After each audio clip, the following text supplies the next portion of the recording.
ரலியல்லாஹு தஆலா அன்ஹு இரவு நேரம் அப்படியே மதீனா முனவ்வராவுடைய எல்லைகளுக்கு அப்படியே போவாங்க. எங்களுக்கு தெரியும், போயிட்டு பார்ப்பாங்க மக்கள் என்ன பேசுறாங்க, மக்கள் எப்படி வாழ்றாங்க, மக்களுடைய லைஃப் ஸ்டைல் எப்படி இருக்குதுன்றதெல்லாம் பார்ப்பாங்க.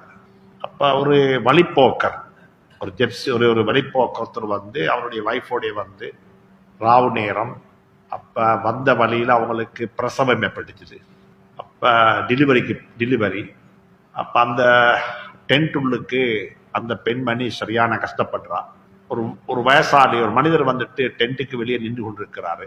உமர் ரலியல்லாஹு தஆலா அன்ஹு போயிட்டு கேட்டாங்க, என்ன பிரச்சனை கேட்டாங்க. அவர் சொன்னார், இலைக்கா அண்ணி, உங்களோட வேலையை பார்த்துட்டு போங்கன்னாரு. மறுவ கேட்டாங்க, என்னப்பா சொல்லு, என்ன பிரச்சனைன்னு சொல்லி.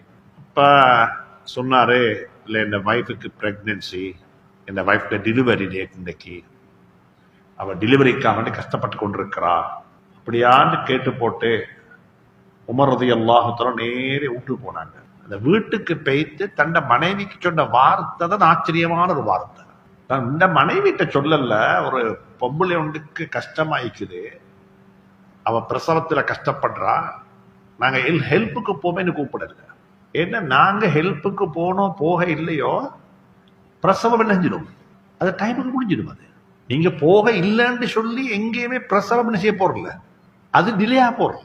அதே மாதிரி தான் எல்லா நல்ல விஷயம் நீங்க கண்ட்ரிபியூட் பண்ண இல்லைன்னு சொல்லி எந்த ஒரு நல்ல விஷயம் என்ன செய்யறதில்ல, உங்களுக்காக வேண்டி காத்து கொண்டிருந்த. உமர் ரலியல்லாஹு சொன்னாங்க, ஹல்லகி ஃபீ கைரின் கத் சாகாஹு அல்லாஹு இலைக்கி. உன்னை தேடி வந்திருக்கிற ஒரு நலவு, அதை கேபிட்டலைஸ் பண்ணிக்கொள்ற ஐடியா உனக்கு கேட்டாங்க. உன்னை தேடி ஒரு நலவு வந்திருக்குது, அந்த நலவை கேபிட்டலைஸ் பண்ணிக்கொள்ற ஐடியா உனக்கு இருக்கான்னு கேட்டாங்க. யார்கிட்ட? மனைவிட்ட. எங்களை தேடி வந்திருக்கிற நலவு இது.